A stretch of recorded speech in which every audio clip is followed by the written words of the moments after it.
La COP26 de Glasgow, qui s'était ouverte le 31 octobre 2021, a réuni près de 200 pays afin de répondre à l'urgence climatique.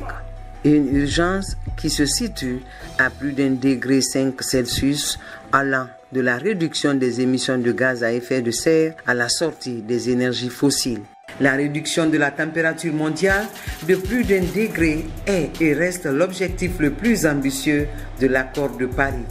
Un accord qui permettra au pays d'atteindre la neutralité carbone d'ici à 2050. La Guinée fait partie des pays qui se sont engagés à réduire à la baisse la hausse de température.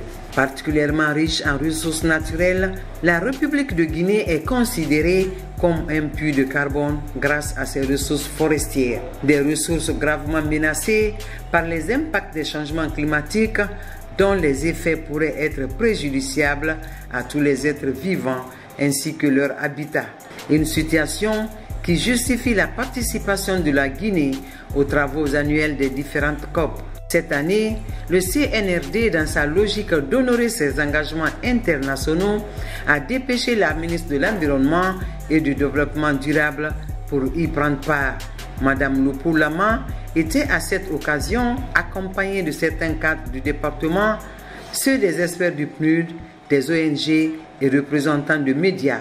Dès son arrivée en Écosse, la ministre a livré le message du gouvernement en ces termes. Au nom du peuple et du gouvernement de la Guinée, je voudrais vous féliciter et remercier particulièrement le gouvernement du Royaume-Uni pour l'accueil chaleureux et l'hospitalité réservée à ma délégation depuis notre arrivée dans cette cité magnifique de Glasgow. La Guinée, à l'instar des pays partis à la Convention, a signé l'accord de Paris le 22 avril 2016 et l'a ratifié le 10 août 2016. Cette ratification montre à suffisance l'engagement du gouvernement guinéen à contribuer à la réduction des émissions de gaz à effet de serre. C'est donc le lieu et le moment opportun de réitérer la position du gouvernement guinéen pour dire que l'accord de Paris nous interpelle tous, pays pauvres ou riches, à préserver notre planète afin de vivre décemment et de léguer un monde meilleur aux générations futures. Pour une première participation à la conférence des partis, la chef de la délégation guinéenne participera à de nombreuses et importantes rencontres. Nous venons de sortir d'une réunion ministérielle, une réunion consultative des ministres francophones de l'environnement. Et la réunion avait pour thème synergie d'action, innovation pour une action climatique plus visible en francophonie. Et au cours de cette réunion, nous avons posé sur la table les principaux mots dont souffrent les pays francophones en matière d'élaboration de projets, en matière d'accès au financement et surtout les barrières linguistiques, puisque les bailleurs, en nous soumettant leurs offres, ils envoient les offres en anglais. Pour encore présenter le projet, il faut le faire en anglais. Étant donné qu'au niveau de la Convention des Nations Unies, il y a plus de 6 langues, y compris le français.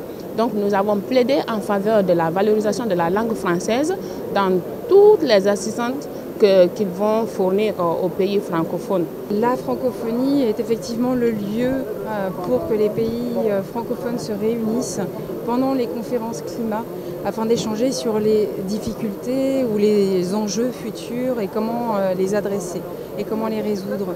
Et là, justement, l'objet de cette concertation ministérielle aujourd'hui, c'était de savoir comment, ensemble, la francophonie et les pays francophones peuvent jouer de leur solidarité pour accélérer l'accès au financement climat.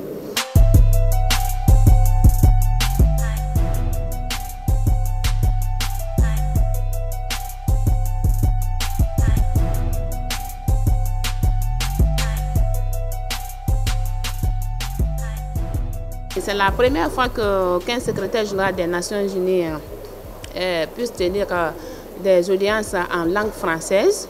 Et malgré son agenda très chargé, il a pu nous recevoir pour une vingtaine de minutes. Et nous lui avons fait part de notre présidence à la tête du G77 plus la Chine. Nous tendons vers la fin des négociations. Demain, c'est la clôture. Et lui aussi nous a fait part de ses attentes. 3 facteurs essentiels, à savoir un niveau élevé d'ambition qui comportera l'adaptation, la réduction des émissions de gaz à effet de serre et le mécanisme de compensation des pertes. Ce qui est d'ailleurs la préoccupation du groupe G77 plus la Chine. A signaler que chaque cadre a individuellement participé aux réunions thématiques, cela en tenant compte des préoccupations nationales. Au niveau de l'article 6, c'est un peu compliqué puisqu'il s'agit de faire des prélèvements pour le fonds d'adaptation. Mais les pays développés ne veulent pas entendre ce point. Donc il y a toujours des discussions. Il y a le texte qui est là, mais il s'agit d'enlever les crochets, mais il y a eu des discussions jusqu'à tard dans la nuit.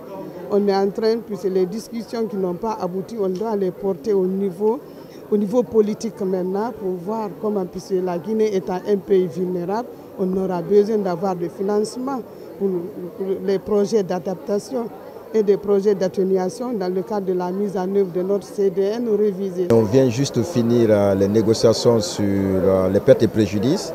L'accord de Paris a mis une précédence qui fait que les pertes et préjudices, il n'y a pas de poursuite légale d'impact extrême ou irréversible des changements climatiques. La convention permettait ça, qui est la compensation, et l'accord de Paris exclut ça. Donc les pays développés sont en train petit à petit d'enlever les pertes et préjudices de la convention vers l'accord de Paris pour exclure toute option de poursuite judiciaire. Aujourd'hui, nous sommes en train de migrer de passer des instruments classiques aux instruments automatiques.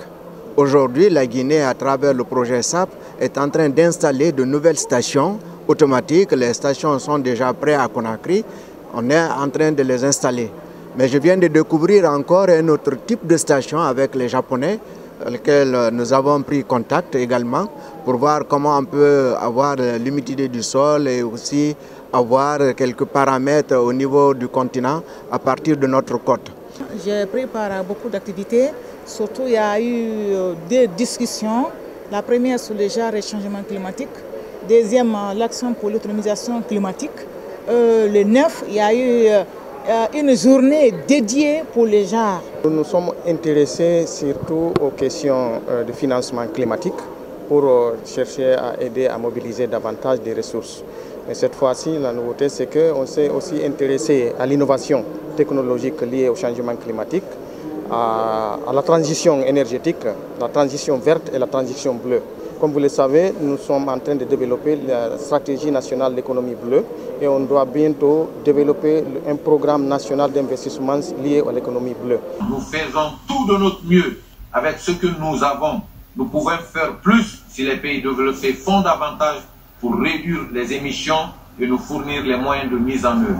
Ce partenariat est au cœur de la Convention et de son accord de Paris et c'est ce que défend le groupe des 77 et la Chine. Je pense qu'il y a une grande manifestation autour des ONG qui se sont retrouvées.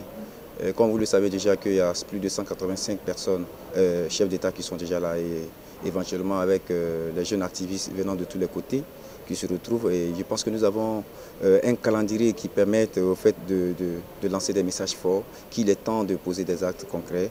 Et les beaux discours, on en a entendu. Donc nous sommes en train de faire des petites activités avec les autres organisations de la société civile. Tous les délégués qui ont pris la parole l'ont reconnu.